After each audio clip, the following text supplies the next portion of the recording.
You married into this family, but you still prioritize your mother before us. Do you think that's acceptable? It's your punishment for neglecting the housework. Get out! My mother-in-law laughed hysterically while throwing my late mother's belongings into the incinerator. I was stunned. You're not doing that without knowing the true values of those items, are you? You say you've lived a first-class life, surrounded by first-class things. That's right. I declared something important to her as she snorted at me and left my in-laws' house. I'm Madison, a 28-year-old sales executive. My husband Josh and I are co-workers and still work at the same company. We've been married for 4 years and been living with my in-laws for about 1 year for a reason. My in-laws are an affluent family and reside in a massive compound. Josh and I are given our old small house away from the main building. We live separately but are very close to each other. Josh is the second son, and his older brother is supposed to inherit the family property. Since he has been temporarily posted abroad for his work, we have moved in to take care of his house. My mother-in-law Janet does not think well of me and harasses me with sarcastic comments and little misdeeds. I've been struggling to deal with her. My father's side of the family has an old history, but he passed away from illness when I was very young. My mother raised me on her own. Janet scorns that I come from a single-parent family in which the mother is still working, and I too work instead of being a full-time housewife. Even though you're married, you refuse to be a housewife and take advantage of living with your in-laws. Don't you realize how shameless you are? You must be greedy with money coming from a single mother home. How can you not be satisfied with Josh's income? She sarcastically criticizes me whenever she sees me. However, in front of Josh and my father-in-law, she's cheerful with a smile on her face. I've been overwhelmed by this gap and haven't been able to talk to Josh about her bullying.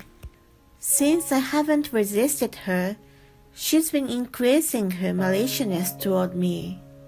Once a week, we all have dinner together at the main house. One night, she mentions, I want to ask Madison to clean the shed for me sometime soon. I always ask our cleaners, but I want her to be familiar with what's inside. She asks with an apologetic expression, A shed? I don't mind, but I don't see the point in me checking inside. That's not true. As a family member who lives in this house, it's good for you to know about the history. She immediately denies my comment. If it's okay with you, honey, go right ahead. But we are leaving as soon as my brother comes back, so you don't really have to.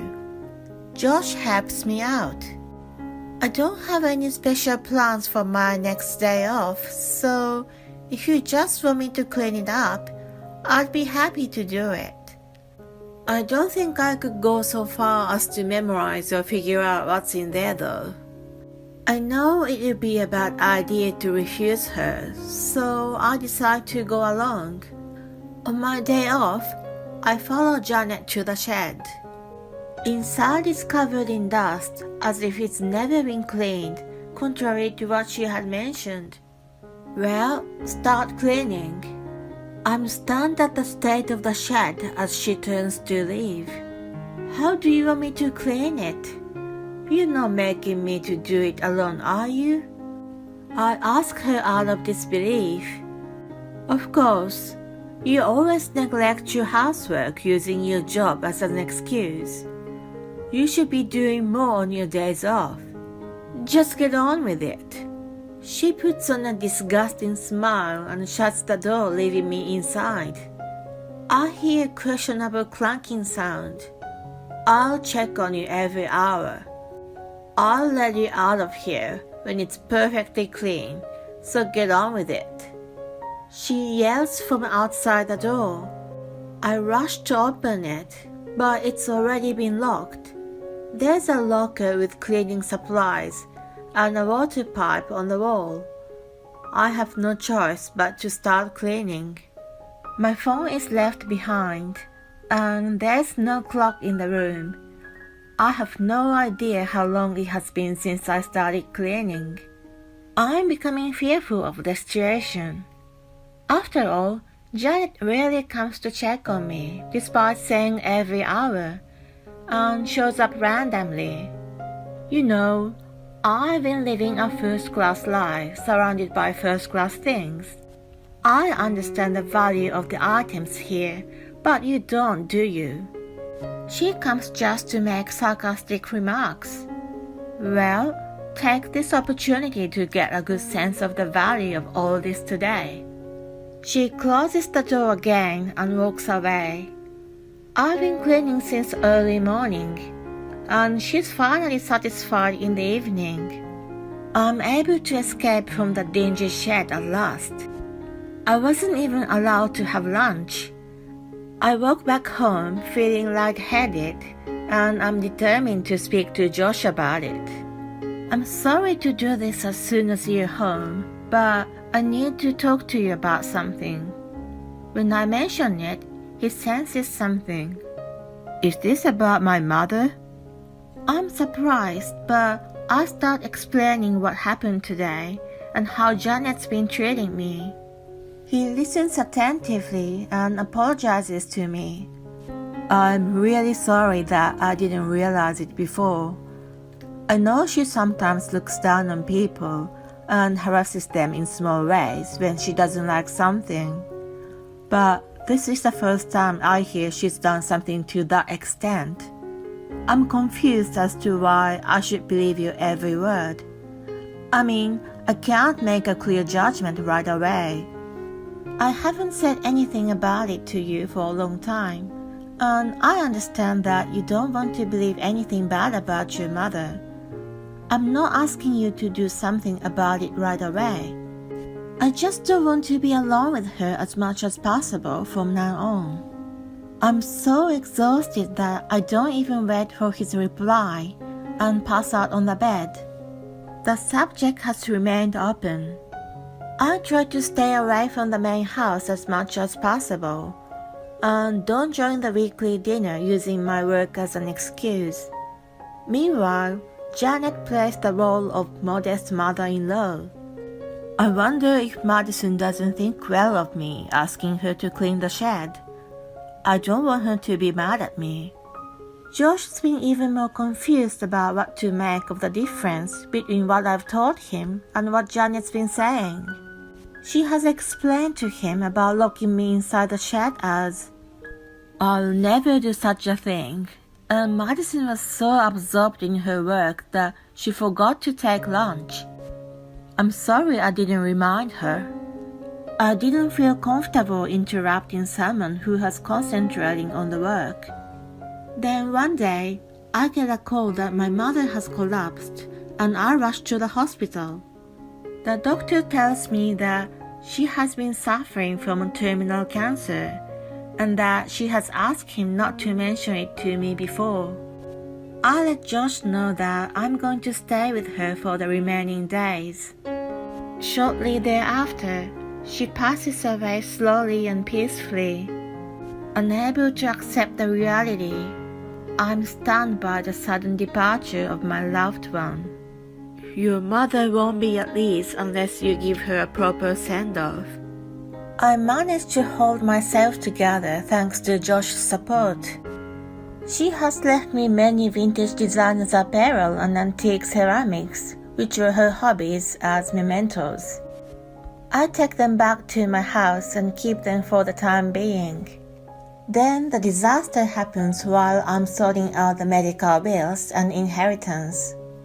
When I arrive home, I see smoke rising from the incinerator, which has been hardly used in the yard.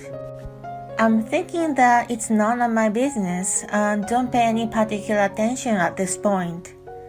When I start sorting out my late mother's belongings, I found that most of them have gone missing.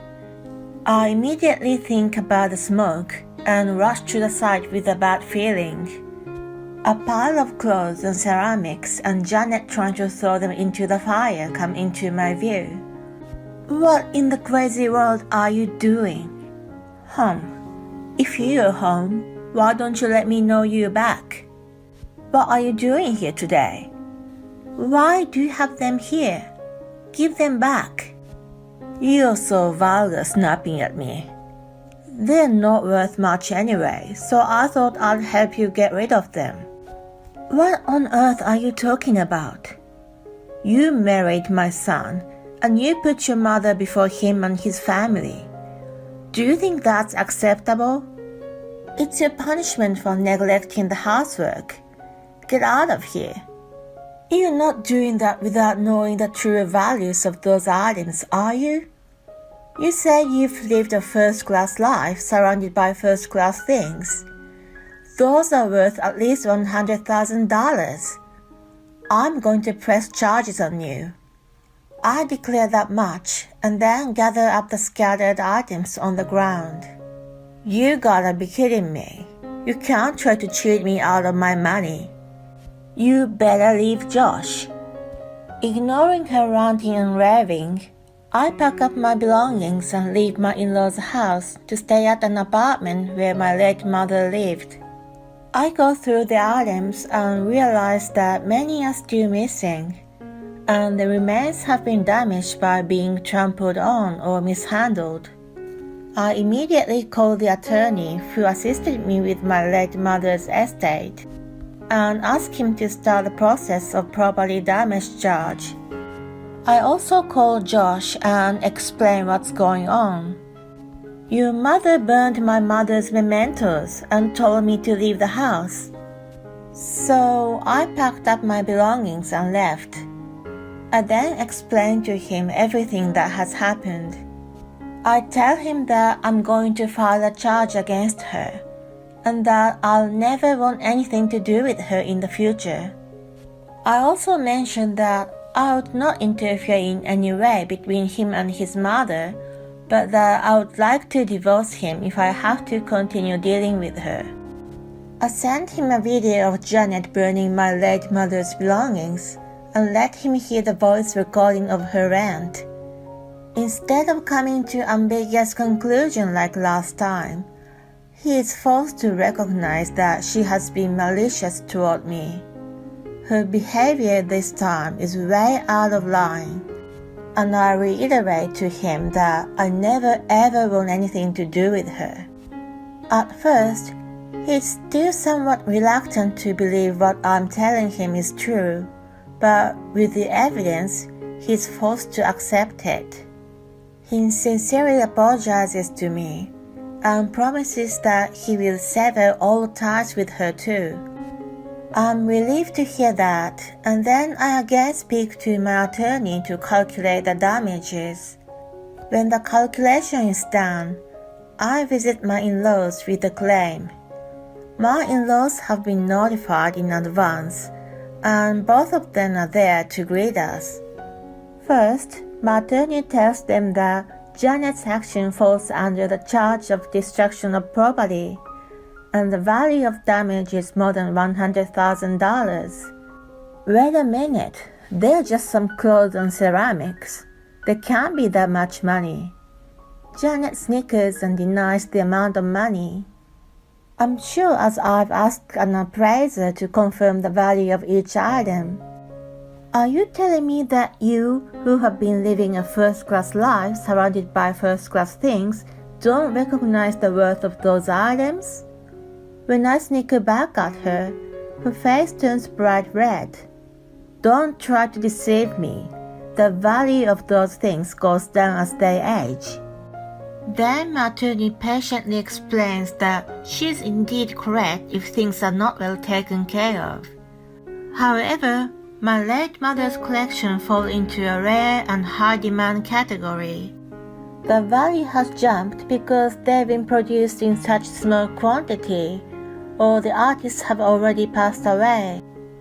He carefully explains that each item has been reappraised at the time of inheritance. After listening to this, Janet still keeps fussing. My father-in-law, who has been quiet all this time, finally opens his mouth. "Be quiet." He silences her at once and asks me if I remember the date when I cleaned the shed. To my surprise, surveillance cameras have been installed inside and outside of the shed for security purposes. He suggests we check the footage from that day. The data from the recordings has just barely survived. It starts showing Janet and me, then only her coming out of the shed. Then she locks the door from the outside, which is clearly shown on the screen. The view of her checking on me randomly, and finally me coming out of the shed staggering, are all recorded in front of us. Moreover, there's even a recording of Janet bringing boxes and clothes and ceramics to the incinerator, and burning them one after another. Explain this. She fluttered seeing the inexcusable footage. Madison has been neglecting our home. She has only cared about her mother for so long. I thought I would punish her a little. She mumbles in a trembling voice. Isn't it normal for anyone to take care of their mothers? Besides, we are indebted to her for living with us and taking care of the house while Morgan's away. We ask her to do so. But she married Josh, so she should give priority to her husband's family. You send money to your own family every month, don't you? You leave the housework to the staff, and you don't even do anything yourself. When he scolds her, she falls silent and hangs her head down. He stands up from his seat and comes in front of me. I am truly sorry for everything she has done. She will pay for the damages. He gives me a sincere apology and bends down to hug me. Janet agrees to make amends for the damage, but she pleads not to file a legal proceeding. She promises to pay me a settlement instead. After consulting with my attorney, I accept her offer with a condition. She must work and pay from her own pocket. As for the damages, my father-in-law will advance the payment, but Janet will pay him back. Josh hardly says a word during the discussion. He was stunned by the sight of his mother, who has always been sweet, ranting. It's worse than he ever imagined. On the way home, I had never seen my mother so crazy. I was in disbelief. He slaps his shoulders as he mumbles. After that, my father-in-law had sent Janet back to her parents and has terminated the financial support. He's also demanding she repays him for the advancement, and she's been asking Josh and his brother for help. Josh has blocked her from contacting him. As for his brother, don't come to me for help for what you've done. He too has shut her off. As for me, I've sent some of the damaged items for repair at Josh's expense. Some of them have been restored to their original condition. Since they've been a waste of treasures in my possession, I've donated them to charities for auction, except for the ones with special memories. Janet has never worked before and has only experienced a financially comfortable life. She finds a job, but gets fired for causing problems, or quits her own immediately. My father-in-law tells me, I don't think she will complete the payment anytime soon from the way things have been going. I should pay you first. I refused, and instead I set a deadline for the payment of the settlement through my attorney. Janet and her parents are informed that if the deadline wasn't met, I would press charges. Her parents are so concerned about their public image that they sent her to work at a factory owned by a relative. She's been managing to make the installment payments since then. Although my father-in-law has been fed up with her, he's not considering divorce. I don't want to get involved with my mother, but I need to keep in touch with my father. Is that okay with you? Josh asks me. I've been receiving the settlement. As long as I don't have to deal with her in the future, I'm not going to stop you from doing anything. His brother is coming home at the end of this year. He's yet to marry and has been questioning Janet. If I get married, are you going to bully my wife too? Depending on her attitude, she may not be allowed to return home. We've started a new life in a new residence. Josh has been keeping in touch only with his father and has been hearing about his mother from him. I haven't forgiven her for what she's done. I don't know if I will ever be able to. I'm hoping that in the unlikely event that she ever reforms, she would apologize to me in person. Right now, I'm enjoying my life alone with Josh. I know he's a little unreliable, but I would like to build a happy family that reassures my mother in heaven.